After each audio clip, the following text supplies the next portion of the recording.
তাহলে? আমি চট্টগ্রাম এসেছি। হোয়াট? তুই চট্টগ্রাম কেন গিয়েছিস? এখানে থাকবো কিছুদিন, তাই। তোকে এখন আমি কিছুই বলবো না, আগে সামনে পাই, তারপর দেখিস তোর কি করি। কি করবি তুই? এখন কি তুই চট্টগ্রাম আসবি না কি? দরকার পড়লে তাই আসবো। তার আগে রেহান ভাইয়াকে জানাতে হবে যে তার গুণধর বউকে খুঁজে পাওয়া গেছে। বেচারা কতটা দুশ্চিন্তায় আছে, তোর কোনো ধারণা আছে? পাগলের মতো খুঁজছে তোকে সারাদিন। একদম না। কি না? রেহানকে আমার ব্যাপারে তুই কিচ্ছু বলবি না। কেন? আর তুই বলছিস সেই কথা যে সারাদিন রেহান নাম জপতে থাকে? হ্যাঁ, আমিই বলছি।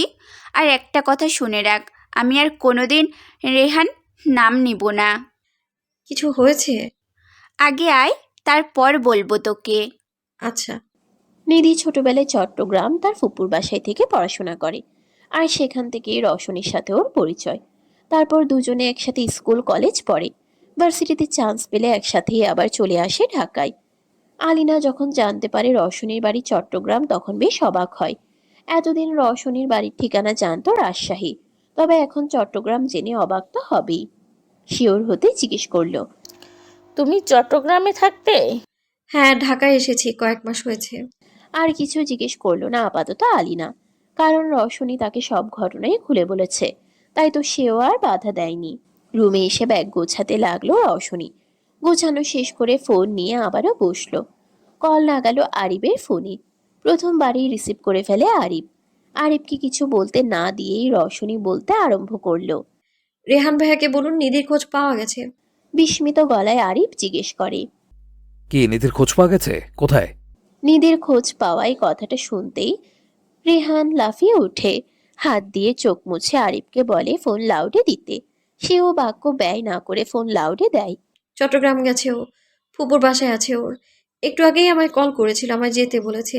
ব্যাগ আমার গোছানো শেষ, আপনিও চলে আসুন। আর রেহান ভাইয়াকে বলবেন সেও যেন একেবারে তৈরি হয়ে আসে, তাহলে রাতের মধ্যেই বেরিয়ে পড়ি আমরা। আচ্ছা। খানবাড়ি। নিজের রুমে রকিং চেয়ারে বসে আছে আলিনা। গভীর ভাবনায় সে মত্ত। একটু আগেই রওশনীরা চট্টগ্রামের উদ্দেশ্যে বেরিয়ে গেছে। তখন নিধির চিন্তায় রওশনী হয়তো ব্যাপারটা বুঝতে পারেনি, কিন্তু আলিনা তো বুঝেছে। সেই থেকেই মাথাটা যেন তার কাজ করছে না। প্রথমত রওশনী তাকে মিথ্যে কেন বলেছে সেটাই বুঝতে পারছে না। কপালে হাত ঠেকিয়ে চোখ বন্ধ করে রাখে আলিনা। হিসেব কষছে সে। পুরো রুম জুড়ে বিরাজ করছে হালকা লাইটের আলো। এরই মাঝে রুমের দরজা খুলে ভিতরে প্রবেশ করে আরহান খান। রুমের পরিবেশ তাকে জানান দেয় তার স্ত্রীর কোনো গভীর বিষয় নিয়ে ভাবার কথা। নিঃশব্দে এগিয়ে গিয়ে স্ত্রীর পাশে দাঁড়ায় আরহান। নিজের পাশে কারোর উপস্থিতি টের পেতেই বুঝে থাকা চোখ খুলে ফেলে আলিনা। তাকে চোখ খুলতে দেখিয়ে আরহান জিজ্ঞেস করে, কি ব্যাপার? কি নিয়ে এত ভাবছো তুমি? কয়েক পল তাকায় নিজের স্বামীর দিকে, তারপর আবারও মাথাটা ঘুরিয়ে সামনের দিকে নেয়। ঠোঁট নাড়িয়ে জবাব দেয়, ভাবছি ভাবছি এক জটিল বিষয় নিয়ে। কি সেই জটিল বিষয় শুনি? রৌশনী আমায় মিথ্যে বলেছে। খুব স্বাভাবিকভাবে কথাটা বলে আলিনা, কিন্তু সে যতটা স্বাভাবিকভাবে বলছে ঠিক ততটাই স্বাভাবিকভাবে রিয়াকশন দেয় আরহান। বিস্মিত গলায় শুধায়, কি, রৌশিনী তোমায় মিথ্যা বলেছেন? হ্যাঁ। কিন্তু কেন? জানি না, আর সেটা নিয়ে এত ভাবছি। কি নিয়ে মিথ্যে বলেছে? ওর বাড়ি নিয়ে। কি বলেছে? তারপর সব খুলে বলতেই আরহানও কিছুটা চিন্তিত হয়ে পড়ে। নিধির ফুপুদের বাড়ি এসে পৌঁছেছে রওশনীরা। কলিং বেল বাজালে দরজা খুলে দেয় নিধির ফুপু নয়নতারা ইসলাম। নিধি আগেই সব বলেছিল যে রওশনী আসবে। রওশনী ও নয়নতারাকে দেখে জড়িয়ে ধরলেন। কিছুক্ষণ তাদের আবেগীয় কর্মকাণ্ড চললে এরপর নয়নতারা তাদের ভিতরে আসতে বলে। আর এবার রেহানকে চিনতে না পারলে রওশনীর দিকে জিজ্ঞাসু দৃষ্টিতে তাকায় নয়নতারা। তার মনোভাব বুঝতে পেরেই চোখের ইশারায় আশ্বস্ত করে রওশনী। আরিফদের উদ্দেশ্য করে সোফায় বসতে বলে, তারপর নয়নতারার কাছে পানি চাই। পানি খেয়ে পুরো ঘটনা একে একে খুলে বলে রওশনী। প্রথমবার জামাই এসেছে, কিন্তু সে তার আপ্যায়ন করতে ব্যর্থ হওয়ায় রিহানের দিকে এগিয়ে গিয়ে তার হাতটা ধরে নয়নতারা। কণ্ঠে অসহায়ত্ব ফুটিয়ে তুলে বলেন, ইস, প্রথমবার তুমি এ বাড়ি এলে বাবা, কিন্তু দেখো আমি তোমার কোনো আপ্যায়নও করতে পারিনি। ভদ্রমহিলার কথা বুঝলেও এই মুহূর্তে নিধির সাথে দেখা করার জন্য ব্যাকুল হয়ে আছে তার মন। নয়নতারার হাতের উপর হাত রেখে রেহান বলে উঠল। চিন্তা করবেন না ফুপি, আমি কিছু মনে করিনি। তারপর কিছুক্ষণ দেনা মনা করে বলল, আসলে ফুপি, নিধির সাথে একটু দেখা করতাম যদি। হ্যাঁ হ্যাঁ, নিশ্চয়ই। উপরের তলায় ডান পাশের একদম কর্নারের রুমটাতেই নিধি আছে, তুমি যাও। 1 সেকেন্ডও আর দেরি করলো না রেহান, চলে গেল উপরে সেই কাঙ্ক্ষিত রুমটিতে। নিধির রুমের দরজা খোলাই ছিল, তাই রেহানকে আর ডাকতে হয়নি কষ্ট করে। ভিতরে ঢুকেই প্রথমে দরজাটা লক করে দেয় রেহান। বারান্দায় দাঁড়ানো নিধি যেই দরজা আটকানোর শব্দ শুনে তখনই বারান্দা থেকে রুমের ভিতরে আসে। কিছু বলবেই তার আগেই সামনের মানুষটিকে দেখে কথা বলার ভাষা হারিয়ে ফেলে সে। রাগে অভিমানে চিল্লিয়ে উঠল নিধি। খেপা পাখিনীর মতো তেড়ে গিয়ে রেহানের কলার চেপে ধরে বলে, কি সমস্যা আপনার? হ্যাঁ, চলেই তো এসেছি, আবার এখানে এসে নতুন কি ড্রামা শুরু করতে চাইছেন আপনি? বলুন তো। আজ কোনো রাগ দেখালো না রেহান, বরং মুখে অসহায়ত্ব ফুটিয়ে তুলে নিধির হাত থেকে নিজের কলারটা ছাড়িয়ে নেয়। নিধির মুখটা 2 হাতের আঁচলায় ধরে বলে, দেখো, আমি জানি না তুমি কি দেখেছিলে বা কি ভাবছো, তবে যাই দেখো পুরোটা একটা ভুল বোঝাবুঝি। রেহানের হাত দুটো ঝাড়া মেরে সরিয়ে দিল নিধি। গর্জে উঠে বলল, ছোবেন না আমায়। আর আমি কোনো ভুল বুঝিনি, যা নিজের চোখে দেখেছি তাই বুঝেছি। দেখো, আমার কথাটা একবার শোনো প্লিজ। কোনো কথা শুনতে চাই না আমি আপনার। আর কি শুনবো আমি আপনার কথা? হ্যাঁ, ও বুঝেছি, আপনার ওই শো কল্ড গফের বুঝি আমাকে দেখে সহ্য হয়নি। আপনাদের কোয়ালিটি টাইমে বোধহয় আমি ডিস্টার্ব করে ফেলেছি না? কিন্তু আমি তো সেখান থেকে নীরবে চলে এসেছি। এবার রেহান রেগে গেল, মুখের অবয়ব শক্ত হয়ে গেল তার। হুঙ্কার দিয়ে উঠল সে, নিধি, মুখ সামলে কথা বলো। তুমি কি জানো তুমি কি বলছো? একদম চেঁচাবেন না আমার ওপর। যা বলেছি ভুল কিছু বলিনি তো আমি। আপনি ওই মেয়েকে জড়িয়ে ধরেননি, পারবেন অস্বীকার করতে? বলুন। নিশ্চুপ হয়ে গেল রেহান। তাকে চুপ করে যেতে দেখে তার ছেলের হাসি দিল নিধি। বলল, পারবেন না? কিভাবে পারবেন আপনি? দিনের পর দিন আপনার পেছনে আমি ঘুরেছি নির্লজ্জের মতো, শুধু একটু ভালোবাসার জন্য। কিন্তু কি হলো? বিনিময়ে আমি কি পেয়েছি? একরাশ দুঃখ, অবহেলা আর আপনার তিক্ত ব্যবহার। তাও সব মেনে নিয়েছি আমি, কিন্তু কালকে যা দেখলাম তারপর আমার পক্ষে আর কিছুই মানা সম্ভব না। এবারেও রেহান কিছু বলল না। সে নিধির কথা শুনতে চায় মেয়েটার না বলা কথাগুলো। এদিকে রেহানকে কথাগুলো বলার সময় নিধির চোখ থেকে পড়তে থাকে অশ্রুধারা। কান্নার ফলে চোখ আটকে যাচ্ছে, তবুও সেভাবেই ভাঙা গলাতেই আবারও বলে উঠল নিধি। স্বর্ণে খাত থাকলেও রেহানের প্রতি নিধির ভালোবাসায় কোনো খাত ছিল না। অবহেলার পরেও বেহায়া হয়েছি আমি, তবে আর নয়। একদিন এই নিধি আর তার পাগলামি ভালোবাসা চিরতরে বিদায় নিবে, তখন আপনি বুঝবেন। শেষে একটা কথাই বলবো, এমন একদিন আসবে যেদিন আপনিও কাউকে ভালোবাসবেন, কিন্তু তাকে বলার সুযোগই পাবেন না। নিধির কথাগুলো রেহানের বুকে যেন তীরের ফলার মতো বিচ্ছে। নিধিকে কিছু বলতে যাবে তখনই শুনতে পায় এক বিকট আওয়াজ। রেহান আর নিধি দুজনেই ঘাবড়ে যায়। ভয় পেয়ে গেল নিধি। কিসের আওয়াজ বুঝতেই রেহান অবাক গলায় আওড়ায়। গুলির আওয়াজ এখানে? গুলির আওয়াজ পেতেই দ্রুত নিচে নেমে আসে রেহান আর নিধি। নিচের দৃশ্য দেখে আতঙ্কে কেঁপে ওঠে নিধির মেয়েলি মন। রেহান যে ভয় পাচ্ছে না এমন নয়, তবে এই মুহূর্তে সে যথাসম্ভব শক্ত থাকার চেষ্টা করছে। কালো পোশাক পরে, কালো মুখোশ পরে কতগুলো লোক পুরো ড্রয়িং রুম জুড়ে ছড়িয়ে আছে। প্রত্যেকের কাছেই রয়েছে বন্দুক। তন্মধ্যে এক লোক যে একটু বেশি বিশাল দেহী আর বাকি লোকদের থেকে আলাদা, সে তার হাতে থাকা AK-47 বন্দুক উপরে তাক করে ফাঁকা গুলি ছুড়ে, যার আওয়াজই রেহানরা পায়। এতগুলো অস্ত্রধারী অপরিচিত লোক দেখেই নিধির ফুপু নয়নতারা জ্ঞান হারান। ভয়ে চুটে কাঁপতে থাকে নিধি রওশনী। ফুপুর কাছে যে যাবে তাও পারছে না। ফাঁকা গুলির পর কিছুক্ষণ নীরবতা চলে ড্রয়িং রুম জুড়ে। সেই নীরবতাকে ভেদ করে আরিফ তার রাশভারী গণ্ঠে এক প্রকার গর্জেই ওঠে। কারা তোরা? আর তোদের সাহস তো কম না এখানে এসেছিস? মুখের কথাটা পর্যন্ত শেষ করতে পারে না, তার আগেই ঢলে পড়ে মাটিতে। শুধু আরিফ নয়, ঘরে অবস্থানরত রওশনী, রেহান, নিধি তারাও যার যার জায়গা থেকে লুটিয়ে পড়ে মাটিতে। শুধুমাত্র সেই মুখোশধারী লোকগুলো বাদে, যাদের প্রত্যেকের মুখেই আছে মাস্ক। সেই জন্য তো যখন সেই লোকগুলোর মধ্য থেকে একজন চেতনা নাশক স্প্রে করে তখন তারা বাদে আরিবি শুধু চেতনা হারায়। গোডাউনের মতো একটা জায়গায় তাদের সবাইকে আটকে রেখেছে বুঝতে বেশি বেগ পেতে হয় না রওশনীর। কয়েক সেকেন্ড হলো চেতনা ফিরেছে তাদের। চোখ খুলতেই নিজেদের আবিষ্কার করে বাধা অবস্থায়। পরিত্যক্ত একটা গোডাউনের মধ্যিখানে 4টা চেয়ার রাখা। চেয়ারগুলোকে গোল করে সাজিয়ে রাখা হয়েছে। আরিফদের 4জনের হাত একসাথে করে চেয়ারের পেছনে বেঁধে রাখা হয়েছে। মুখে কস্টেপ থাকায় কেউ কারোর সাথে কথা বলতে পারছে না। শুধুমাত্র চোখের বাঁধন নেই। চুপচাপ সবকিছু পর্যবেক্ষণ করছে রওশনী। তাদের তুলে নেয়ার আগেও তার মুখে যেই ভয় দেখা গিয়েছিল তার রেশ মাত্র পরিলক্ষিত হচ্ছে না এখন। ঠান্ডা মাথায় কিছু একটা চিন্তা করছে সে। চোখ বুঝে কতক্ষণ আবার কিসব হিসেব নিকেশও করে নিল। বর্তমান পরিস্থিতি অনুযায়ী রওশনীর ব্যবহার অত্যন্ত অস্বাভাবিক।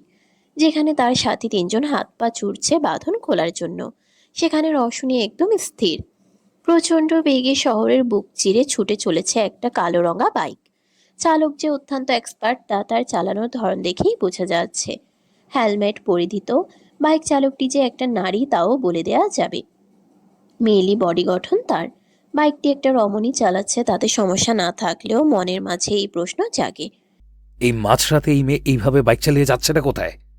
বাইকের গিয়ারে চাপ প্রয়োগ করে বাইকের স্পিড আরও বাড়িয়ে দেয় মেয়েটি। বাতাসের গতিতে চলা বাইকটি চোখের নিমিষেই ছুটছে। এত গতি যে ঠিক করে দেখাও যাচ্ছে না। অবশেষে বাইকটি এসে থামে এক অপরিচিত জায়গায়। নিস্তব্ধ এই জায়গার পরিবেশ। চারদিকে অন্ধকার, তার মাঝে দেখা যাচ্ছে এক পুরনো পরিত্যক্ত গোডাউন। জং ধরা শ্যাওলা ধরা গোডাউন দেখলে যে কারোরই অন্তর কেঁপে উঠবে। ভূতের ভয় জেকে ধরেও বসতে পারে এতে কোনো সন্দেহ নেই। বাইক স্ট্যান্ড করে বাইক থেকে নেমে দাঁড়ায় মেয়েটি। ফুল ব্ল্যাক লেদার জ্যাকেট আর প্যান্টে আবৃত করে রেখেছে রমণীটি তার আপাত মস্তক।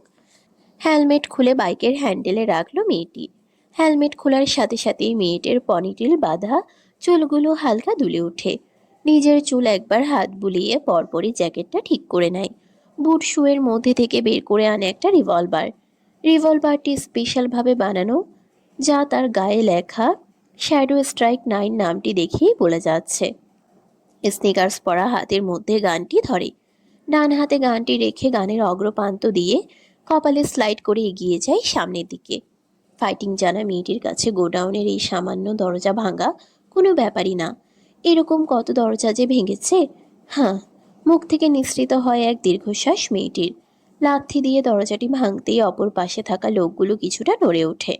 ছাড়া পাওয়ার চেষ্টা করতে করতেই হঠাৎ ঠাস আওয়াজ পেলে সেদিকে চোখ তাক করে আরিফ, রওশনী, রেহান, নিধি।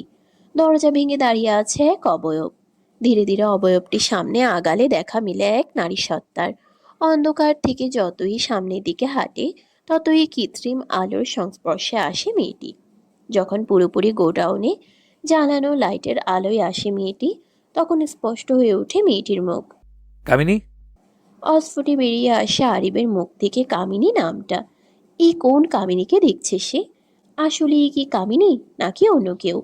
তবে উত্তর স্পষ্ট। চোখের সামনে সে খুব ভালোভাবেই দেখতে পাচ্ছে মেয়েটি কামিনী। হ্যাঁ, কামিনী। এবারেও অবাক হতে দেখা যায় না রওশনীকে। যেন তাকে কোনো কিছুই ছুঁতে পারছে না। কোনো ঘটনাই তার মস্তিষ্কে আলোড়ন ঘটাতে পারছে না। সে খুব স্বাভাবিক, এতটাই স্বাভাবিক যে সবসময় যে চঞ্চল ভাব তার মধ্যে থাকে সেটাও দেখা যাচ্ছে না। কামিনীর এই রূপের সাথে পরিচিত নয় বন্ধনরত অবস্থায় থাকা আরিফ, রেহান, নিধি। কোনোভাবেই এতদিন দেখে আসা কামিনীর সাথে এই কামিনীকে মিলাতে পারছে না তারা। রেহান তো কাঁধ দিয়ে আরিফকে ঠেলা দিয়ে জিজ্ঞেস করে। ওই, এটা কে রে? চোখ মুখ কুঁচকে গেল মুহূর্তেই আরিবের। বিরক্ত নিয়ে বলল, দেখতে পাচ্ছিস, এটা আমাদের বাড়ির সার্ভেন্ট কামিনী। একে সার্ভেন্ট কোন দিক দিয়ে লাগে তোর? আমি তো ভাই হিসাবই মিলাতে পারছি না। সেটা তো আমিও পারছি না। আচ্ছা দোস্ত, একটা কথা জিজ্ঞাসা করি? মানা করলে জিজ্ঞেস কি আর করবি না? আর ইয়ার করি না। কর। না বললে এখন তুই আমার মাথায় চিবিয়ে খাবি, ইডিয়েট। কামিনীর কি কোনো যমজ বোন টোন আছে নাকি রে? না, নেই। কেন? কেন মানে, এতদিন দেখে এসেছি সালোয়ার কামিজ পরা এক সাধারণ মেয়ে, তবু সার্ভেন্ট। এখন দেখতেছি পুরাই উল্টো ড্রেস পরে আছে, সাথে আবার হাতে দেখেছিস ওটা কি? গান। তুই শুধু ভাবতেই থাক, এদিকে আমি আসছি আমার জালে। ঠিকমতো বউটার রাগও ভাঙাতে দিল না, আর তার আগেই উঠাই আনছে। আর এবার রেহানের কথোপকথনের সমাপ্তি ঘটে। কিডন্যাপ করে আনা লোকগুলোর মধ্যে থেকে একজন যখন কথা বলতে শুরু করে। এই কেঁদে তুই দরজা ভাঙলি বুঝি আমরা ডরাইয়া যামু? তোর মতো মাইয়ারে মারতে 2 মিনিটের কাজ আমাগো। এই কে কই আসোস, ওরে ধর। লোকটির কথা শুনে এক ভয়ঙ্কর হাসি দিল কামিনী। সেই কোমল সুন্দর হাসি আজ তার মুখে নেই, আছে এক ভয়ানক তাচ্ছিল্য আর ব্যঙ্গ মিশ্রিত হাসি। আমি তোদের জম। শুধু এইটুকু বলেই থেমে যায় কামিনী। নিজের হাতে থাকা বন্দুক ঝড়ের বেগে লোড করে সামনে তাকিয়ে পিছনের দিকে শুট করে দেয়। সঙ্গে সঙ্গে একজন লোক মাটিতে লুটিয়ে পড়ে। ওর এত নির্ভুল আর পারফেক্ট টাইমিং দেখে হতবাক সবাই। তার থেকেও বেশি অবাক সে লোকটা যে এদের লিডার সে।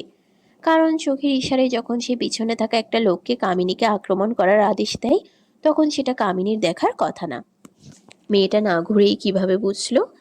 মুখ থেকে চুকচুক আওয়াজ করে ভারী পদধ্বনিতে সামনের দিকে এগিয়ে যায় কামিনী। লিডার লোকটার সামনে দাঁড়িয়ে তার কলার ঠিক করতে করতে হাতের গানটা পুনরায় ছুঁড়ে চা গিয়ে লাগে লিডারটির পিছনে থাকা এক লোকের বুকের ঠিক হাট বরাবর। এতে করে লিডার লোকটা ঘাবড়ে যায়। ঘামতে থাকে তার মুখশ্রী। লোকটার নাজেহাল দশা দেখে এবার উচ্চ শব্দে হাসতে থাকে কামিনী। হঠাৎ হাসি থামিয়ে ভয়ঙ্কর এক লোক দেয় সেই লোকটার দিকে।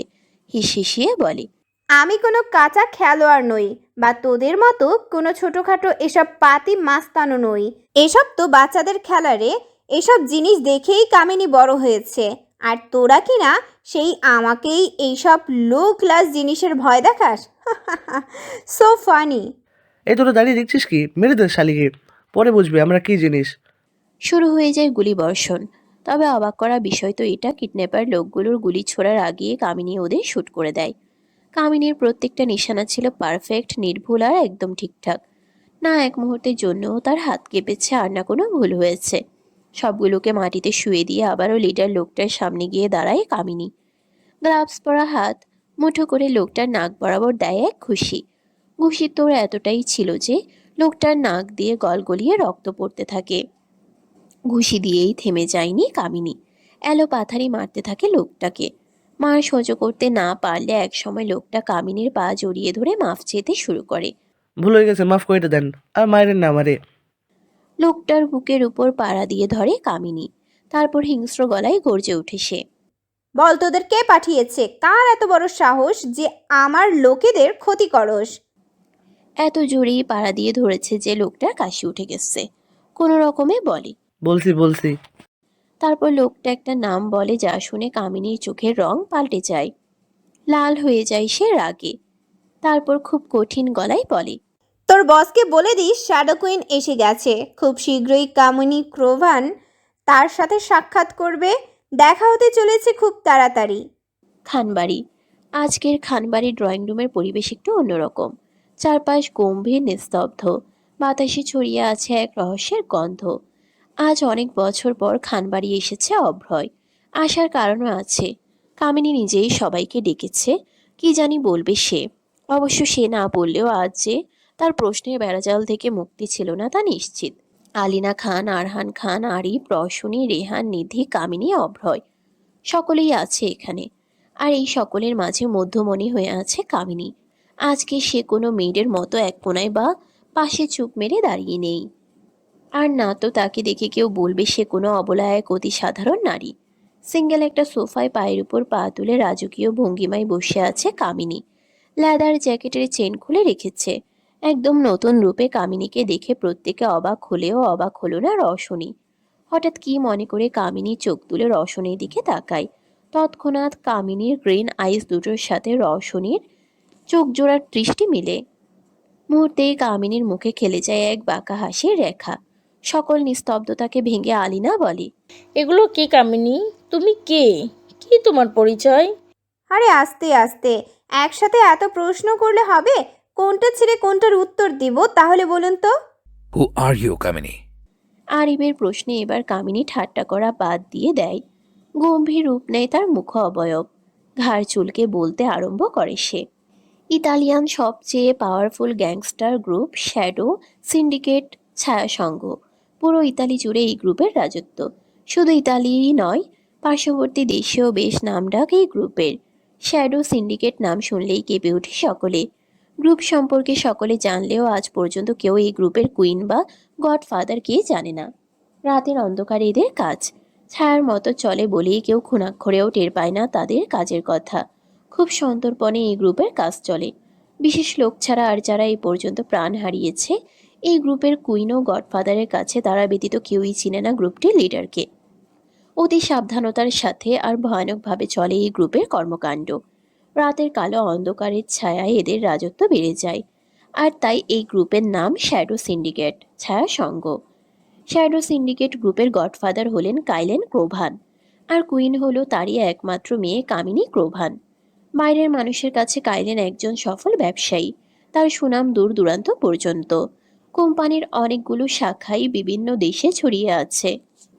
কিন্তু এসব কিছুই হচ্ছে লোক দেখানো, আসল কাজ তো অন্য কিছু। থেমে গেল কামিনী। নিধি তো কামিনীর দিকে তাকিয়ে এক ঢোক গিলে। গলাটা ভিজানো প্রয়োজন, এই ভেবে পুরো এক গ্লাস পানি খেয়ে ফেলে সে। রিহান আরিবের কিছুটা কাজ ঘেঁষে বসলো, তারপর ফিসফিসিয়ে বলে, বাড়িতে এতদিন একটা গ্যাংস্টার রেখে দিয়েছিস তোরা, বাহ। রেহানের কথায় ভাটা পড়ে আরহান খানের কথায়। তিনি বলেন, তারপর? হ্যাঁ তারপর তো যা বলছিলাম। হঠাৎ অভ্রের দিকে তাকায় কামিনী, যে এখনো একটা ঘোরের মধ্যেই আছে। সে এখনো অবাক, এটা ভেবেই যে এতক্ষণ সে আসলে শুনলোটা কি। তবে কামিনীর কথাই ভাবনা থেকে বেরিয়ে আসে অভ্রয়। অভ্রয়, আপনার মনে আছে বিয়ের সময় আপনি রূপমেনে নাম শুনে ঘাবড়ে গিয়েছিলেন? হ্যাঁ। আপনি যার নাম শুনে ঘাবড়েছিলেন আসলে সে সেই রূপমিনীই ছিল। অবাক হয়ে যায় অভ্রয়, উত্তেজিত হয়ে ওঠে, বিস্মিত গলায় বলে উঠল, সেদিন অ্যাক্সিডেন্টের দিন গাড়িতে থাকে সেই মেয়েটা তুমি ছিলে? নিষ্প্রভ গলায় উত্তর দিল কামিনী। হ্যাঁ। তন্মধ্যেই আরিফ জিজ্ঞেস করে, তোমাকে তো রাস্তা থেকে হসপিটালে ভর্তি করানো হয়েছিল, তাহলে না বলে কোথায় গিয়েছিলে আর কার সাথেই বা গিয়েছিলে? পরে আমি অনেক খুঁজেছি কিন্তু কোথাও পাইনি। বলছি, সব বলছি। স্পেশাল ফোর্সের অফিসার ছিলেন রুক্মিণী। একবার কোনো এক মিশনের জন্য তাকে পাড়ি জমাতে হয় অদূর ইতালিতে। ইতালির রাজধানী রোমে প্রায় 2 মাসের মতো থাকতে হয় তাকে। আর সেখানেই তার জীবনের সবচেয়ে বড় অধ্যায়ের সূচনা হয়। জানা মতে কোনো এক মাফিয়া গ্রুপের বিরুদ্ধে কাজ করছিলেন তিনি। বিভিন্ন তথ্যের জন্য এক হ্যাকারের শরণাপন্ন হন তিনি, যে হ্যাকার আবার ছিল কামিনীর বাবা কাইলেনের লোক। হ্যাকিংয়ের সূত্রে প্রথমবারের মতো তাদের সাক্ষাৎ ঘটে। প্রথম সাক্ষাতেই কাইলেনের মন নাড়িয়ে দেয় রুক্মিণীর সৌন্দর্য। নামের মতোই অত্যন্ত রূপবতী ছিলেন তিনি। যেহেতু গ্যাংস্টার ছিলেন কাইলেন, তাই অপরাধ জগৎ ছিল তার চেনা জানা। কিন্তু ওই যে পরিচয় গোপন রাখতেই তাই রুক্মিণীও ব্যাপারটা ধরতে পারে না। আস্তে আস্তে তাদের দেখা হওয়া বাড়তে থাকে। তারপর একটা সময় আসে যখন কাইলেনের সাথে প্রতিদিন রুক্মিণী দেখা হতে লাগে, যা ধীরে ধীরে ফোন কনভারসেশন থেকে শুরু ফ্রেন্ডশিপে পর্যন্ত যায়। কাইলেনের কর্মকাণ্ডে রুক্মিণী বুঝতে পারতেন কিছুটা, কিন্তু তিনিও কিছুই বলতেন না। তাদের দুজনের মধ্যেই চলতে শুরু করে একজনের প্রতি আরেকজনের আবেগ। আস্তে আস্তে সেই আবেগ এক অসীম ভালোবাসায় পরিণত হতে থাকে। নিজের ভালোবাসা যখন কাইলেন স্বীকার করেন, তখন রুক্মিণীও আর তাকে ফিরিয়ে দিতে পারে না। জানতে পারল কাইলেনের আসল পরিচয় রুক্মিণী, কিন্তু ভালোবাসার কাছে তা হয়ে যায় তুচ্ছ। একজন ক্রিমিনাল আর একজন আইনের লোক একসাথে থাকতে পারে না, এটা ছিল রুক্মিণীর বক্তব্য। তাই নিজের অতি সাধের এবং শখের চাকরি ছাড়ল। তবে চাকরি ছাড়লেই কি আর শত্রুরা তাকে ছেড়ে দেয়?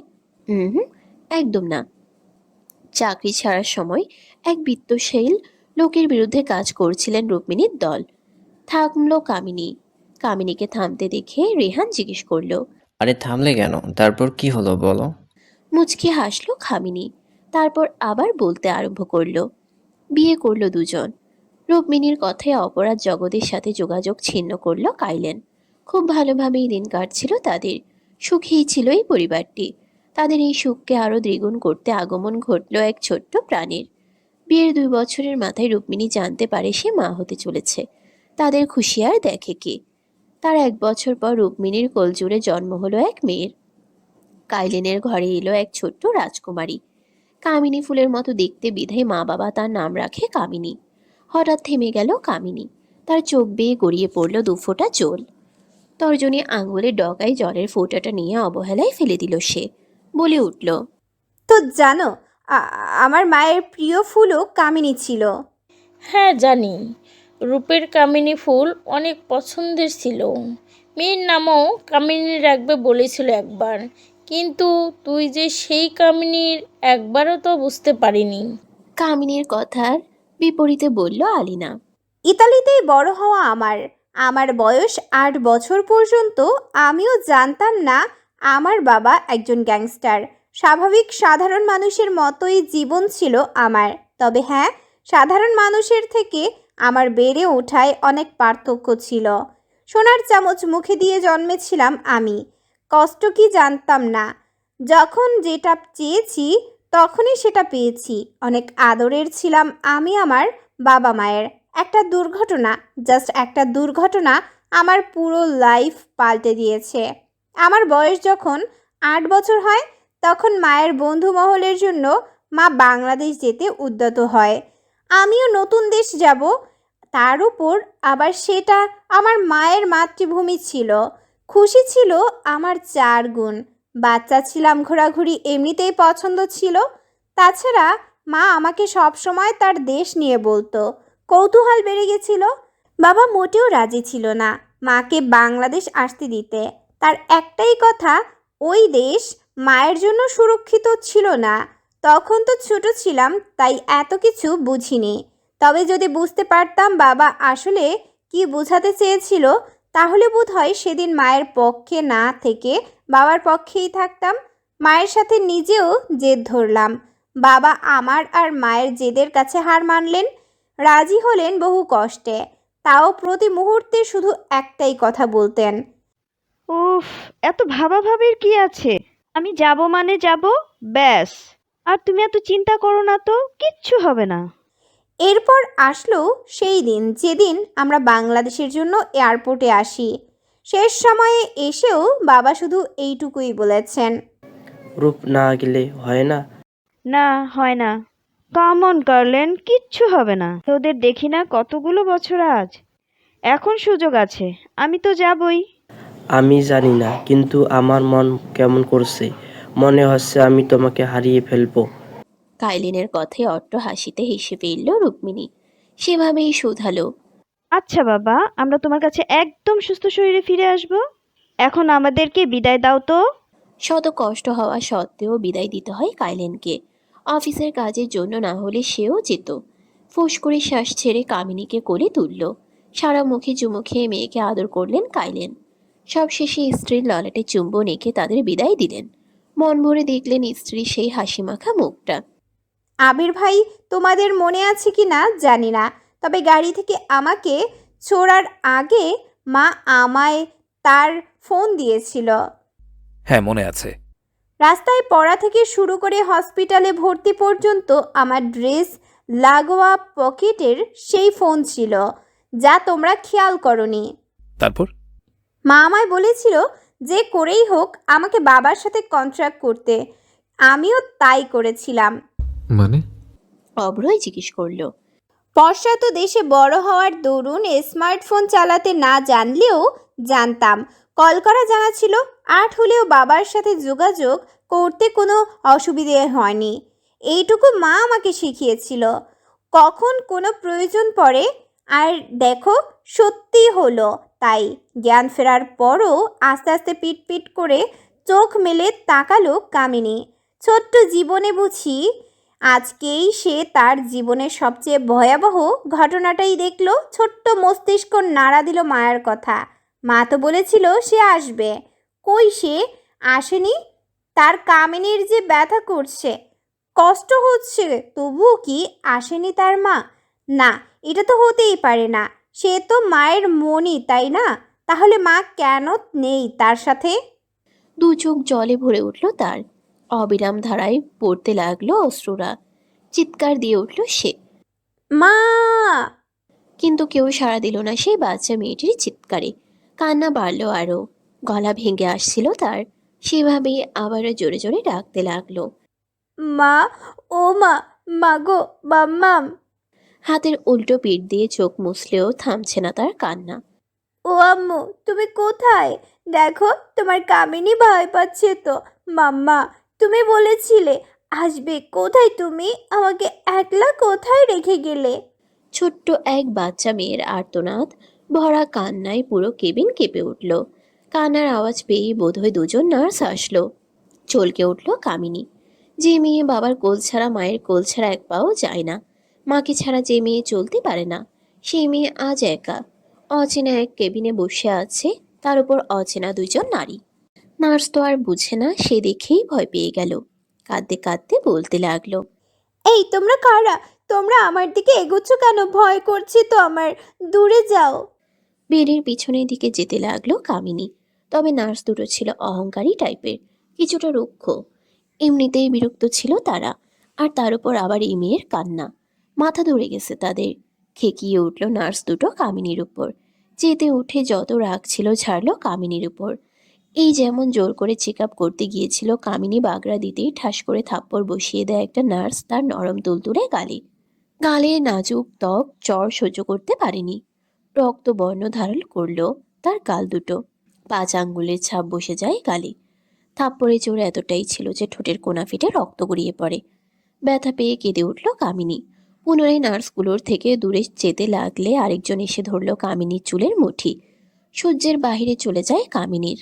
গলা ফাটিয়ে চিৎকার করলো। আম্মু! ধমকে উঠল একজন নার্স। ক্রোধের বশে আরেকটা থাপ্পড় দিল কামিনীর গালে। মারের থেকে বাঁচতে হাত পা ছড়াছড়ি করতে লাগলো। ও পাপা, মাম্মা, এই আন্টিরা, তোমরা আমাকে আর মেরো না, ব্যথা লাগছে তো আমার। কান্নার ফলে হিচকি উঠে গেছে কামিনীর। ব্যথা পাই আমি। আমার আম্মু, তুমি কোথায়? আব্বু দেখো, তোমার প্রিন্সেস মরে গেল। থেমে আবারও চিৎকার দিল। আমি আম্মুর কাছে যাব। আম্মু, আমাকে যেতে দাও। আম্মু, আম্মু, তোমার কামিনী ফুলকে নিয়ে যাও। কামিনীর ছোট্ট নাজুক শরীরটা বেশিক্ষণ সহ্য করতে পারল না। ঢলে পড়ল পুনরায় সে। যে মেয়েকে কোনোদিন একটা ফুলের টোকাও দেয়নি, সেই মেয়ের এখন করুণ অবস্থা। চুল খুলে গেছে, ঠোঁটের 2 পাশ দিয়ে গড়িয়ে পড়ছে রক্ত। একই গালে 2বার প্রহারে চামড়া ফেটে সেখান থেকেও রক্ত বের হয়। পা দুটো ছিলে গেছে, মুখ ফ্যাকাশে হয়ে গেছে, পুরো বিধ্বস্ত দেখাচ্ছে তাকে।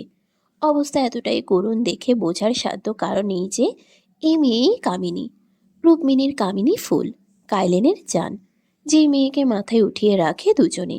আদরের চাদরে মুড়ে থাকা এই মেয়ের এরকম দশা অন্তর পর্যন্ত কাঁপিয়ে তুলবে। হাত মুষ্টিবদ্ধ করল অভ্রয়। নিজের রাগ সংবরণ করতে চাইছে সে, তবে পারছে না। সেই নার্সগুলোকে এখন হাতের কাছে পেলে সে কী যে করত নিজেও জানে না। তার ফুলকে কিনা তারা এভাবে টর্চার করেছে। কলিজা কেঁপে উঠেছে শুধু ঘটনাগুলোর বর্ণনা শুনেই। হৃদয় জ্বলছে, কষ্ট হচ্ছে তার। মনে হচ্ছে কেউ কলিজাটা ছিঁড়ে নিয়েছে। এতটুকু শুনেই এই অবস্থা, বাকি কথা কি করে শুনবে অভ্রয়। এইবার জ্ঞান ফিরলে আর কোনো চিৎকার করে না কামিনী। ছোট হলেও এটুকু বুঝেছে চিৎকার করলে লাভ তো হবেই না, উল্টো মার খেতে হতে পারে। মায়ের বলা শেষ কথাটা মনে পড়ে যায় কামিনীর। শেষবার তো মা তার বলেছিল যেভাবেই হোক বাবার সাথে যেন কামিনী যোগাযোগ করে। পরিহিত জিন্সের পকেটে থাকা মায়ের ফোনটা বের করলো সে। লক খুলতে জানে সে, বহুবার লক খুলেছে, তাই আর অসুবিধা হয়নি। ফোন করে বাবার কাছে। প্রথম ভারেই কলটা ধরেন কাইলেন, যেন তিনি ফোন নিয়েই বসেছিলেন। কখন ফোন করবে সে আশায়। রিসিভ করেই নিজের আদরের মেয়ের এহেন বেহাল দশা দেখে আঁতকে উঠলেন কাইলেন।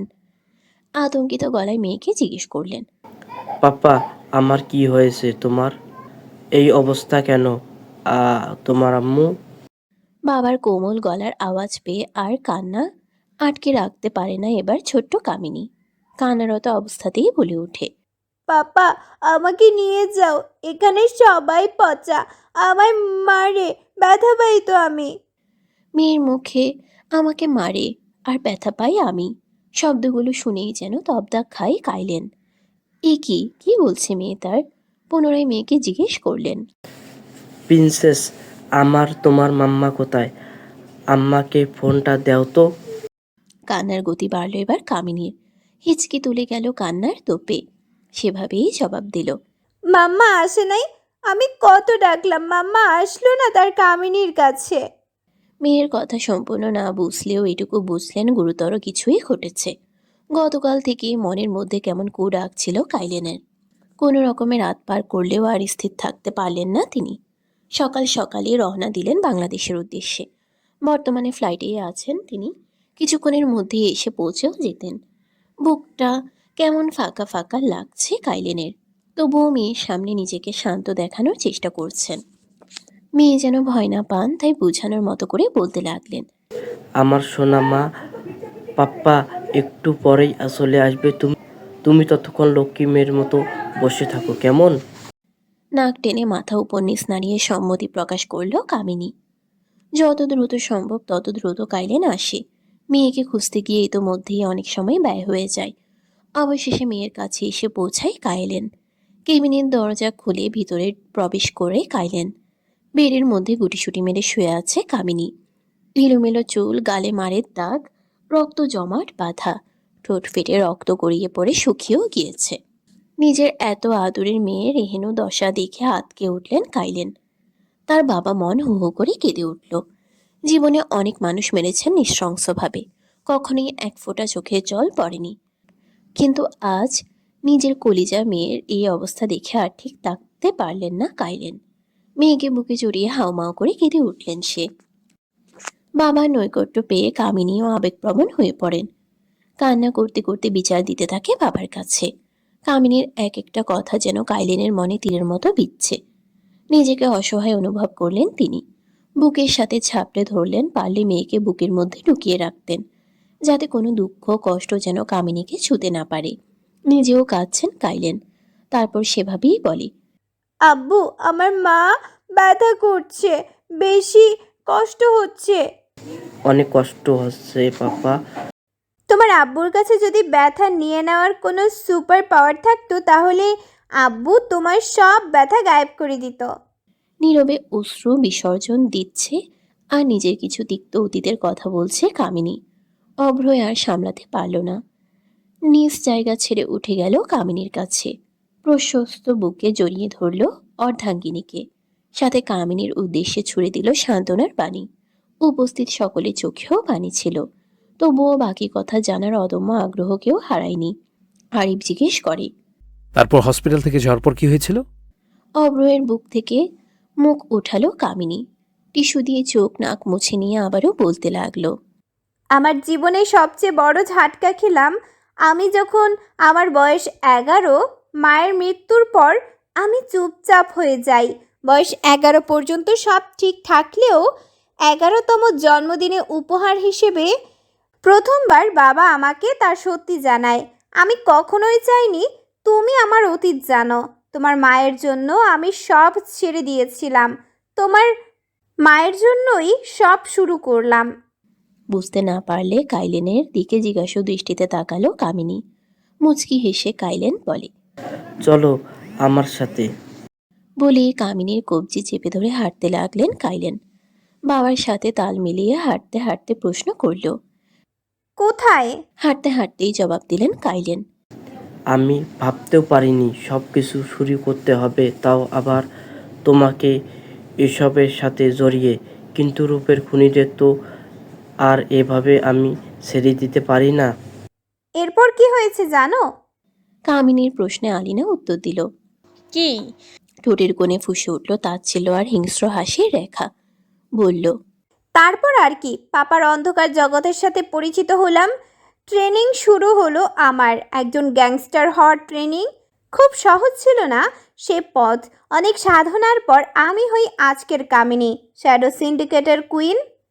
দুই আঙ্গুল দিয়ে কপালে কিছুক্ষণ স্লাইড করলো কামিনী। অতঃপর অভ্রকে পয়েন্ট করে বলল, মিস্টার অভয় চৌধুরী, আপনি বোধহয় মনে করেছেন আপনি আমাকে জোর করে বিয়ে করেছেন, কিন্তু আসলে আমি না চাইলে আপনি আমাকে কখনোই বিয়ে করতে পারতেন না। কামিনীর কথা বুঝতে না পারলে অভ্রয় শুধায়, মানে আমি চেয়েছি বিধায় আপনার আমার বিয়ে হয়েছে। এখন জিজ্ঞেস করবেন না কেন করলাম বিয়ে আপনাকে। কেন? হো হো করে হেসে উঠে কামিনী। তারপর সোফা থেকে উঠে হাঁটতে হাঁটতে উত্তর দেয়, রিভেঞ্জ। রিভেঞ্জের জন্য মিসেস আলিনা খানের বাড়ির কাজের লোকও হয়েছি। বাইকের চাবিটা হাত দিয়ে ঘোরাতে ঘোরাতে মেন দরজার দিকে এগিয়ে যায় কামিনী। মেন ফটকে থেমে ঘাড় ঘুরিয়ে শুধু বলে, সাবধানে থাকবেন মিসেস আলিনা। এতদিন তো জানতেন না, আজ জানলেন। কোনোদিন না আবার অ্যাটাক ফ্যাটাক হয়ে যায় আপনাদের উপর। আমি না থাকলেও আশেপাশে আপনাদের উপর হামলা করার লোকের অভাব নেই। মিস্টার অ্যান্ড মিসেস খান দুজনকেই বলছি কিন্তু। স্তব্ধ হয়ে গেল আলিনা আর আরহান। কি বলে গেল মেয়েটি? তাদের আশেপাশে হামলা করার লোকের অভাব নেই। এসব কেন বলল? কোনো উত্তর খুঁজে পেলেন না তারা। দীর্ঘশ্বাস বেরিয়ে এলো আলিনার বুক চিরে। নিজেকে স্বাভাবিক করে সবার দিকে চোখ বুলালেন তিনি। তারপর গলা ছেড়ে বলতে লাগলেন, যা হয়েছে তা হয়েছে, সবাই ক্লান্ত, তাই এখন চুপচাপ রুমে গিয়ে ফ্রেশ হয়ে রেস্ট নাও। আজকে সকালের ওপর দিয়ে অনেক ধকল গেছে। আবার রেহানার নিধির দিকে ঘুরে বললেন, তোমাদের দুজনেরও আর যাওয়া লাগবে না, আফিয়াকে আমি ফোন করে বলে দিব। সব শেষে অভ্রয়ের দিকে তাকালেন, কিছুটা সংকোচ নিয়ে শুধালেন। তুমিও রুমে গিয়ে রেস্ট করো। বাকি কথা বলতে না দিয়ে অভ্রয় জবাব দিল, বউ নেই, রুমে গিয়ে কি আমি ঘাস কাটবো? বউর কাছে যাচ্ছি আমি। তাছাড়া আমার রাগ এখনো যায়নি। নেহাতি বউ আসতে বলেছে, তাই এসেছে। এখন বউও নেই, আমিও নেই। বলে আর এক সেকেন্ডও দাঁড়ালো না অভ্রয়। গটগট করে বেরিয়ে গেল বাড়ি থেকে। ওর চলে যাওয়া দেখে আরিফ বলে উঠল, শালা বউয়ের আঁচল ধরে হাঁটা পাবলিক। আমার তো ভাবতে অবাক লাগছে এমন বউ পাগল কিনা আমার বন্ধু ছিল। কথা শেষ করে রওশনীকে বগল ধাবা করে নিতে নিতে রওশনীর দিকে ফিরে নিজের 32 পাটি বের করে দিয়ে বলল, চলো বউ, রুমে চলো। ছেলের কাণ্ড দেখে মুখ দিয়ে বর্গীয় শব্দ করে আলিনা বলল, নিজে এক বউ পাগল হয়ে আসছে আরেকজনকে বলতে। তারপর নিজ কক্ষের দিকে যেতে ধরলে আরহানকে দেখতে পেয়ে সব ছাল তার উপর মিঠাই। বলে, এই সব দোষ তোমার। আহাম্মক বনে যায় আরহান খান। বিস্মিত চোখে স্ত্রী যাওয়ার দিকে তাকিয়ে বলে উঠল, যা বাবা, এখন আবার কি করলাম আমি? সব দোষ আরহান ঘোষ? এখন এটাই মনে হচ্ছে আমার। বউকে বেজায় ভালোবাসে তো, তাই এখন রাগ ভাঙাতে যেতে হবে আবার আরহান খানকে। ভয়টই কিন্তু আবার সে পায় না। গলায় সব ধরনের মধু মিশিয়ে আলিনার পিছু যেতে যেতে ডাকতে লাগলো, ও আলু, থুরি, আলি, ডার্লিং, রাগ করে না। এই দেখো, আমি দোষ না করেও মাথা পেতে নিচ্ছি। কামিনীর নিজের সত্যি জানানোর পর আজ 2 দিন কেটে গেছে। পুনরায় ব্যস্ততার মাঝে এসে আলিনা প্রায় ভুলেই যায় কামিনীর বলা শেষ কথাটা, যেটা ছিল তার জন্য সাবধান বাণী। নিত্যদিনের মতোই খানবাড়ি প্রত্যেকে তাদের নিজ নিজ কাজের উদ্দেশ্যে বেরিয়ে পড়ে। আলিনা আরহান অফিসে আর আরিফ রওশনী তাদের ভার্সিটিতে। কামিনীর ব্যাপারটার পর থেকে আরিফ আর রওশনীকে একা ছাড়ে না। এই 2 দিন রওশনী যেখানে গিয়েছে আরিফও তার সাথে সাথেই ছিল। সেদিন খানবাড়ি থেকে বের হয়ে কামিনী ডিরেক্ট যায় কায়লেনের কাছে। মেয়েকে দেখে খুশি তো হয়, সাথে একটু অবাকও। কারণ কামিনী নিজে থেকে কখনো এইভাবেই সরাসরি কন্ট্যাক্ট করে না। লাগাতার ডোরবেলের আওয়াজে কাভেরের মুখ থেকে এক ইংলিশ গালি বের হয়ে আসে। দরজা খুলে দিতেই দেখা মিলে কামিনীর। কামিনীকে দেখে কাভেরও বলে, হোয়াটস ইয়োর প্রবলেম কামিনী? এইভাবে ডোরবেল বাজানোর মানেটা কি? সর সামনে থেকে। বলে কামিনী কাভেরোর পাশ থেকে ভিতরে চলে যায়। কপালে ভাঁজ পড়ে কাভেরোর। আবারও কামিনীর সামনে যায়, যে এখন সোফায় হাত পা ছড়িয়ে বসে আছে। 2 হাত ভাঁজ করে দাঁড়িয়ে জিজ্ঞেস করে, আই থিঙ্ক তুই ভুলে গেছিস আমি তোর বড়। তো কি হয়েছে? এমন খাপছাড়া কথায় বিরক্ত হয় কাভেরও। তবে সেসবে এক আনাও পাত্তা দেয় না কামিনী। সোফা থেকে উঠে দাঁড়িয়ে কাভেরোর সামনে যায়। ঠোঁট প্রসারিত করে হাসি দিয়ে বলে, যার পিছনে ঘুরছিস সে অলরেডি ম্যারিড, আর ম্যারিড মেয়ের পিছনে অ্যাটলিস্ট তুই তোর মূল্যবান টাইম ওয়েস্ট করবি না নিশ্চয়ই। কোন মেয়ে? হঠাৎ মস্তিষ্ক এক মেয়ের নাম মনে করতেই বিস্মিত হয়ে শুধায়, নিধি ম্যারেড? কিন্তু আমার ইনফরম্যান্ট যে বলল। রাখ তোর ইনফরমার, যেগুলো পুষিস একটাও কাজের না। ঠিক করে একটা ইনফরমেশন দিবে তাও তো পারলো না, গর্ধবগুলা। তুই জানলি কিভাবে আমি যে ওকে পছন্দ করি? কামিনী ক্রোভান জানে না এমন কিছু নেই। এনিওয়ে, এখন বল পাপা কোথায়? কাভেরোকে জিজ্ঞেস করে আবার নিজেই কাইলেনকে ডাকতে আরম্ভ করে কামিনী। পাপা, পাপা, পাপা। কামিনীর ডাকে সেখানে এসে উপস্থিত হয় কাইলেন। কামিনীকে উদ্দেশ্য করে বলে, তুমি এখানে? কেন আসতে পারি না? কথা সেটা নয়, তুমি তো নিজেই বলছো কন্টাক্ট করবে না। সবাইকে সব বলে দিয়েছি। হট এতে এভাবে চিৎকার করছো কেন? করব না? সবাইকে বলছো মানে? পরিস্থিতি আউট অফ কন্ট্রোল হয়ে গিয়েছিল, তাই বলে দিতে হয়েছে। কথা শেষ করে সেখানে আর এক মুহূর্তও দাঁড়ালো না কামিনী।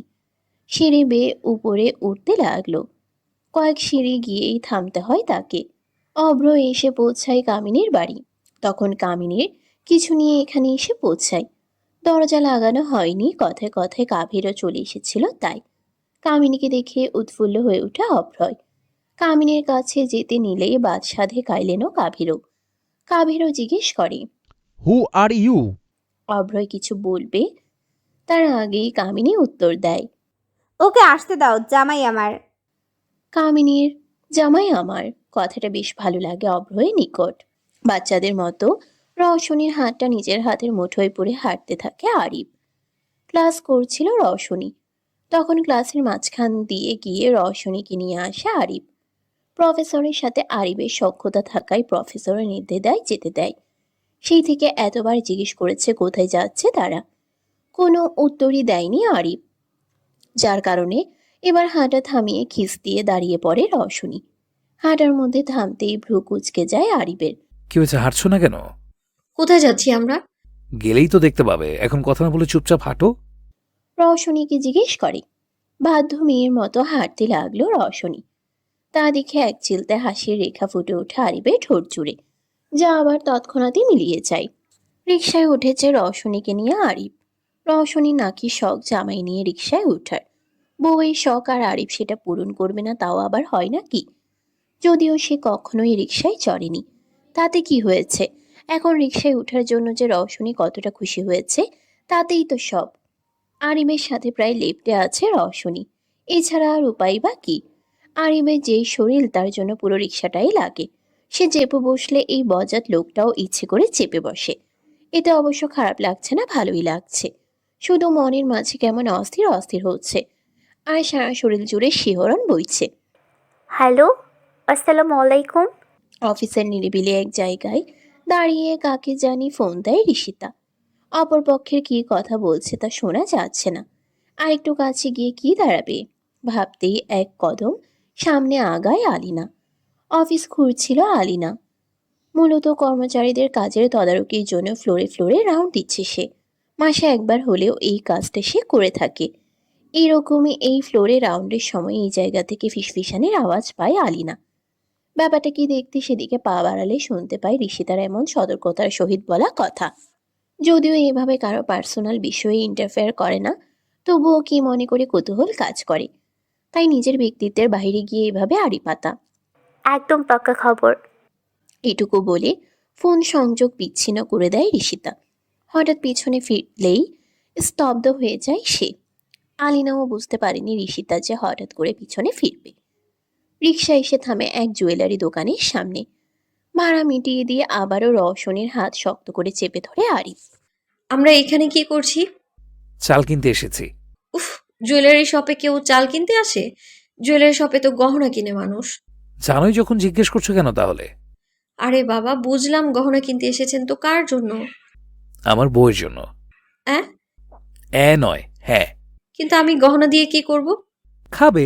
গহনা দিয়ে মানুষ কি করে? পরে। তাহলে? কিছু বলতে গেলে রওশনীকে এবার ধমকে উঠে আরিফ। আর একটাও কথা না। তারপর নিজের পছন্দ মতো কয়েকটা নোজপিন, একজোড়া স্বর্ণের চুড়ি নেয় রওশনীর জন্য আরিফ। চুড়িগুলো রওশনীর হাতে পরিয়ে দিতে দিতে বলে, বিবাহিত তো বোঝাই যায় না, পাছে না আবার বউ নিয়ে টানাটানি বাজে। চুড়িগুলো পরিয়ে দিয়ে এক দৃষ্টিতে তাকিয়ে থাকে। তারপর টুক করে হাত জোর নিয়ে নিজের রুক্ষ ঠোঁট ছুঁয়ে দেয় আরিফ। এভাবে চুমো খাওয়ায় লজ্জায় মাথা নুয়ে ফেলে রওশনী। গাল দুটো যেন গরম হয়ে যায়। মনে মনে ভাবে মাটি ফাঁক হো তো বাপ, আমি একটু ঢুকে যাই। লজ্জাবতী বউয়ের পানে তাকিয়ে আরিফ শুধায়, আমার লাচে রাঙা বউ আর লাচে রাঙতে হবে না, নাকের তাটা পড়ে নাও, নাকি আমি পড়িয়ে দেব? নিধি আর রেহানের মধ্যে যেন সবকিছু ঠিক হয়েও ঠিক নেই কিছু। নিধিকে বুঝিয়ে সুজিয়ে তো বাড়িয়ে এনেছে ঠিকই রেহান, কিন্তু এখনো নিধিকে মনের কথা জানায়নি। তবে শীঘ্রই জানাবে ভাবছে। তাই আপাতত নিধিকে ঠিক করে কিছুই বলছে না। নিধিও স্বাভাবিক আছে, বলতে গেলে আগের মতোই রেহানকে জ্বালানো সেই চঞ্চল ভাব। তাই আর বেশি ঘাটেনি রেহান। সেদিন অনেক কষ্টে ঋষিতার ব্যাপারটা বুঝতে সক্ষম হয়েছে রেহান নিধিকে। 2 দিন বাদেই নিধির জন্মদিন, আর জন্মদিনে গিফট হিসেবে ওকে নিজের মনের কথা জানিয়ে সারপ্রাইজ দিবে ঠিক করে রেহান। কাল থেকেই কাজে লেগে পড়তে হবে, তাই আজ একটু তাড়াতাড়ি ঘুমোবে। রুমে বসে বিছানায় নিজের জায়গায় গিয়ে শুয়ে পড়ে রেহান। নিধি এখনো আসেনি, আফিয়ার সাথে আছে। এই বউ শাশুড়ির মধ্যে এত ভাব কেন থাকবে সেটাই বোঝে না রেহান। কোথায় টিভি সিরিয়ালের মতো একজন আরেকজনের পিছনে লাগবে আর সে পপকর্ন নিয়ে বসে দেখবে সেটা তার হয় কোথায়। উল্টো দুজনের গলায় গলায় ভাব, পারলে আমার পিছেই ষড়যন্ত্র করে। ফোঁস করে একটা শ্বাস বের হয়ে আসে রেহানের বুক ছিঁড়ে। ঘুম আসছে না, আসবেও না। নিধি পাশে না শোয়া পর্যন্ত এই ঘুম চোখে ধরা দিবে না। উঠে বসলো রেহান, সাইড টেবিল থেকে ফোনটা নিল। ফোনের লক খুলতেই একটা মেসেজ দেখে রীতিমতো কপালে ভাঁজ পড়ে রেহানের। নিম্ন ওষ্ঠ চেপে মনোযোগ দিয়ে কি যেন টাইপ করে। মুখশ্রী স্বাভাবিকের তুলনায় গম্ভীর হয়ে ওঠে। আফিয়া মির্জার সাথে গল্পের সময় ভুলেই গেছিল নিধি। রুমে এসে দরজা খুলে দেখা মিলে রেহানের সিরিয়াস বদনে। কি নিয়ে এত ভাবছে লোকটা কে জানে। হেঁটে গিয়ে বিছানায় বসে পড়ে, বালিশ ঠিক করে গায়ে লিয়ে দেয়। লোকটাকে সারাদিন আজ একটু বেশি বিরক্ত করেছে তো, তাই এখন ছাড় দিচ্ছে। পাশে কারোর উপস্থিতি পেতেই দ্রুত ফোনটা পাশে রাখে রেহান। নিধিকে দেখে নিজেও শুয়ে পড়ে, রিমোট দিয়ে লাইট নিভিয়ে দেয়। তারপর নিধির দিকে কাত হয়ে দেখে মহারানী উল্টো দিকে ফিরে ঘুমিয়েছে। কথা না বলে নিধির কোমর ধরে টেনে নিজের সাথে মিশিয়ে নেয় রেহান। পুরুষালে এমন স্পর্শে কেঁপে ওঠে নারী কায়া। কাপা কাপা গলায় কিছু বলতে নিলে রেহান তার কথা থামিয়ে দেয়। লো ভয়েসে বলে, হোশ কোনো বাট না, এভাবেই ঘুমাবে। এতদিন বুকে ঘুমিয়ে অভ্যাস করে দূরে সরা হচ্ছে। চুপচাপ ঘুমাও। আপনি তো আর ভালোবাসেন না আমায়, তাহলে কাছে কেন টানছেন? আমি তোমাকে ভালোবাসি কিনা সেটা সঠিক সময় আসলেই জানবে। মনে মনে এ কথা বললেও মুখে কিছুই বলে না রেহান। রেহানের উত্তর না পেয়ে আবারও হতাশ হয় নিধি। সেও আর কথা বাড়ায় না, বরং স্বামীর বুকের সাথে লেপটে শুয়ে থাকে। চৌধুরী বাড়ি। কামিনীর ব্যাপারে সবকিছু জানানো হয় অভ্র নীলকে। সে তো বেজায় খুশি। হসপিটাল থেকে হঠাৎ গায়েব হয়ে গিয়েছিল। কত খুঁজেছে মেয়েটাকে কিন্তু পায়নি। শেষমেশ হাল ছেড়ে দেয়। এখন এত বছর পর সে মেয়ের দেখা পেয়েছে, তাও কিনা আবার নাতির বউরূপে। রাতের খাওয়া দাওয়া শেষে সবকিছু গুছিয়ে তবেই রুমে আসে কামিনী। আগের মতোই স্বাভাবিক সে, যেন কিছুই হয়নি। অভ্রয় নিতে গিয়েছিল তাকে। অবশ্য কামিনীও জানতো অভ্রয় নিতে যাবে তাকে। বাবা আর কাবেরও বাধা দিয়েছিল, কিন্তু সে সেসব উপেক্ষা করে অভ্রয়ের সাথে চলে আসে। তার একটাই কথা, আমার সংসার আছে। কিন্তু আসার সময় এও আশ্বস্ত করে এসেছে যে সে তার কাজও ঠিকমতো করবে। ধীরে ধীরে অভ্রয়ের প্রতি যে কামিনীর একটা সফট কর্নার তৈরি হচ্ছে তা কামিনী বুঝতে পারছে। সে তো অভ্রয়কে মারতেই বিয়ে করেছিল, তবে এভাবে দুর্বল হয়ে যাবে ভাবেনি। বাবাকে সেই সব বলতেও পারবে না। আচ্ছা, আসলেই কি অভ্রয় কিছু করেছিল? না, খোঁজ নিতে হবে। রুমে এসে দেখে বিছানার মাঝ বরাবর এক বিশাল বর্ডার, মানে কোলবালিশ বাবাজি। এই বর্ডার কামিনী নিজেই বানিয়েছিল, কিন্তু আজ বর্ডারটা একদম ভালো লাগছে না। বিছানা থেকে কোল বালিশটা সরিয়ে রাখে। অভ্রয়ের কাছে গিয়ে তার বুকের মাঝে গুটিসুটি মেরে শুয়ে পড়ে। বড্ড ক্লান্ত সে। সবকিছু কেমন ধাঁধার মতো। শান্তি প্রয়োজন, তাই আজ অভ্রয়ের বুকে শুয়েছে সেই শান্তির জন্য। শান্তি পাচ্ছেও সে। আজ অনেক দিন পর কেমন হালকা লাগছে, মনে হচ্ছে একটা বড় বোঝা নেমে গেছে। সবে চোখটা বুঝে এসেছিল, এরই মধ্যে নিজের কোলের মাঝে কিছুর অস্তিত্ব পেতেই চোখ খুলে তাকায় অভ্রয়। বিড়াল ছানার মতো কামিনীকে নিজের বুকে শুতে দেখে এক চিলতে হাসি ফুটে ওঠে অভ্রয়ের মুখ জুড়ে। নিজেও সযত্নে আগলে নেয় নিজের অর্ধাঙ্গিনীকে। বউ কেন রাগ করলো এ নিয়ে বেশ চিন্তায় আছে আরিফ। আশ্চর্য, সে করলো কি যে বউ তার রাগ হয়েছে? শুধু নাকেরটা পরার পর বলেছিল, মানুষ না থাকলে এখন তোমার নখের উপরেও একটা কিস করতাম বউ। ব্যাস, এই তো আর কিছুই তো বলেনি। হ্যাঁ, আশেপাশে লোকজন ছিল, তাতে কি হয়েছে? কথা শেষ করে দেখি রাগে গজ গজ করতে করতে চলে গেল। আজব, কি এমন বলেছি আমি? ঘরে পাইচারি করছে কতক্ষণ, তারপর আবার বারান্দায় উকি মেরেছে, না ভালো লাগছে না কিছু। বেডের উপর চিত হয়ে শুয়েও দেখেছে, কিন্তু রওশনির আসার নাম নেই। শীতকালে কারো বউ ছাড়া ভালো লাগে? মোটেই না। উঠে বসলো, নামবে, পা বাড়াতেই লোমশ কিছু একটা পায়ে বাজছে। তৎক্ষণাৎ ছিটকে পা উঠিয়ে ফেলে। নিচের দিকে তাক করে দেখে চেরি। ছোট ছোট চোখ করে তাকিয়ে আরিফ বলে, বউ আসে না আর তুই আমার পিছুই ছাড়িস না। শর্ত সর এখন, আমাকে আমার বউটাকে আনতে যেতে হবে। আরিফের বুঝেই আসে না এই মেয়ে বিড়ালটা কেন তার আগে পিছে ঘুরে, আর বেটা বিড়ালটা তার বউয়ের। আলিনা রুমের সামনে এসে হাজির হয় আরিফ। দরজায় কড়া নাড়ে। বাবা আজ নেই বাসায়, তাই তো এই মেয়ের সাহস হয়েছে আসার।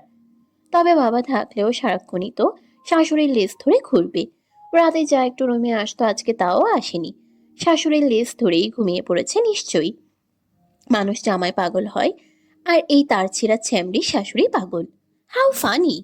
এইসব ভাবনার মাঝেই খট করে দরজাটা খুলে যায়। ছেলেকে দেখেই যা বোঝার বুঝে নেন আলিনা। মনে মনে বেশ হাসিও পাচ্ছে তার। তবে এই মুহূর্তে হাসি আটকে রেখে গম্ভীর গলায় বলেন, এত রাতে এখানে কেন? কি চাই তোর? বউ চাই আমার। কি? এই বাদর ছেলে, তোর শরম নেই না? মায়ের সাথে কিভাবে কথা বলতে হয় ভুলে গেছিস? সামনে থেকে সরে দাঁড়াও, বউ নিয়ে চলে যাব। তারপর আলিনাকে সাইড কাটিয়ে রুমের ভিতরে চলে যায় আরিফ। রুমে ঢুকে দেখে রওশনী তার মায়ের বেডে আরাম করে ঘুমিয়ে আছে। বিরক্ত হয় আরিফ, বিড়বিড় করে বলে, পেয়াদব বউ একটা। বেডের কাছে গিয়ে আস্তে করে কোলে তুলে নেয় রওশনীকে। মায়ের সামনে দিয়ে যেতে যেতে বলে, এরপর থেকে আমার বউকে তোমার রুমে জায়গা দিবা না, বুঝছো? হ্যাঁ বাপ, বুঝছি। রাত প্রায় 2টা। ঋষিতা তার রুমের লাইট জ্বালিয়ে স্টাডি টেবিলে কম্পিউটারের সামনে বসে আছে। টাইপ করছে সে। তার টাইপিং এতটাই দ্রুত যে কোনো সাধারণ মানুষ এত দ্রুত টাইপ করতে পারে না। চোখে সব সময়ের মতোই চশমা, তবে এখন যেটা পরে আছে সেটা কিছুটা আলাদা ধাঁচের চশমা। কানে হেডফোন গুজে রেখেছে। মুখ তার অদ্ভুত রকমের কঠিন হয়ে আছে। নিজ কাজে এতটাই মগ্ন যে চারদিকের কোনো খেয়াল নেই তার। টেবিলের এক কিনারায় কফির কাপ রাখা। পুরো টেবিল জুড়ে ছড়িয়ে আছে এক একটা জিনিস। স্টাডি টেবিল নাম হলেও সরঞ্জাম সব ইলেকট্রনিক। ছোট ক্যামেরা, প্যান ড্রাইভ, কম্পিউটার, তার ইত্যাদি হাবি জাবি জিনিসে ভরা। বেশ অনেকক্ষণ সিরিয়াস ভঙ্গিতে কিছু একটা খোঁজ চালায়। অবশেষে যেই না সফল হয়, অমনি মুখে ফুটে ওঠে এক চিলতে হাসি। ইয়েস ইয়েস, আমি পেরেছি। হাত উঠিয়ে বলে উঠে তাড়াতাড়ি পাশ থেকে নিজের সেলফোনটা উঠায়। কল লিস্টে থাকা প্রথম নম্বরটাতেই কল লাগায়। ফোনটা রিসিভ হতেই ঋষিতা বলে, হ্যালো, কাজ হয়ে গেছে, ইনফরমেশনগুলো সেন্ড করে দিচ্ছি। ব্যাস এইটুকু বলেই টুটটুট আওয়াজে কেটে যায় ফোনটা। পরিহিত চশমাটা উপরে তুলে হাত দুটো দিয়ে আড়মোড়া ভাঙে। বাঁকা হাসি দিয়ে বলে, ইয়োর গেম ইজ ওভার। আজ অনেকদিন ধরেই নিধি একটা ব্যাপার খেয়াল করছে যে রেহান মধ্যরাতে বের হয়ে যায়। কোথায় যায় জানে না, দেখেই বোঝা যায় সিক্রেটলি বের হয় সে। কোনো কাকপক্ষীও যাতে টের না পায় এমনভাবেই বের হয় সে। ব্যাপারটা বেশ সন্দেহভাজন ঠেকলে আজকে রেহানের পিছনে আর চিন্তা করে নিধি। যে কথা সেই কাজ। রেহান সদর দরজা পেরোতেই নিধিও সাবধানে বেরিয়ে যায় তার পিছু পিছু। এত সাবধানতার সঙ্গে কোথায় রেহান, কোথায় যাচ্ছে সেটাই ভেবে পাচ্ছে না নিধি। পিছু নিতে নিতে চারিদিকে কোনো খেয়ালই নেই। হঠাৎ রেহানের থেমে যাওয়ায় টনক নড়ে নিধির। আশপাশ চেয়ে দেখে একদম অপরিচিত এক জায়গা। নিরিবিলি এই জায়গার আগে কখনো আসেনি নিধি। জায়গাটা মোটেও ভালো না, আর না তো সুবিধার। এরকম একটা জায়গায় রেহানের কি কাজ থাকতে পারে, তাও আবার এত রাতে। রেহানকে একটা ভাঙা পরিত্যক্ত বাড়ির সামনে দাঁড়াতে দেখে নিধিও নেমে পড়ে। দ্রুত একটা গাছের পিছনে লুকিয়ে পড়ে নিধি। শকুনি চোখ দিয়ে আরো একবার চারদিকে দেখে নেয় রেহান। নিশ্চিন্ত হয়ে ফোন বের করে কাউকে আসতে বলে। ফোঁস করে একটা শ্বাস ছেড়ে পকেট থেকে হাতড়ে চাবি বের করে। দরজায় ঝুলানো তালাটা খুলে পুনরায় একবার সতর্ক দৃষ্টিতে আশেপাশে দেখে নেয়। আজ নিজের সিক্স সেন্স বলছে সে ব্যতীত কেউ একজন আছে, কিন্তু কাউকে নজরে আসছে না। বেশি কিছু আর ভাবলো না, দরজা খুলে ভিতরে চলে গেল রেহান। রেহানকে ভিতরে ঢুকতে দেখে নিধিও পা বাড়ায় সামনে। তার যাওয়ার আগে নজরে আসে মুখোশে ঢাকা এক ব্যক্তি। পুরো শরীর কালো আস্তরণে ঢাকা। একটা অংশ এমন নেই যা কালো দিয়ে মরেনি। বোঝার উপায় নেই কে। এমনকি এটাও বোঝা যাচ্ছে না এটা মেয়ে না ছেলে। ধীরে ধীরে সামনে এগিয়ে যায় নিধি। জানালার মতো কিছু একটার কাছে গিয়ে দাঁড়ায়। কপাটটা হালকা একটু খুলে ভিতরে চোখ বুলায়। ব্যাস, ভিতরে দৃশ্য দেখে নিধির আত্মা বের হয়ে আসার উপক্রম।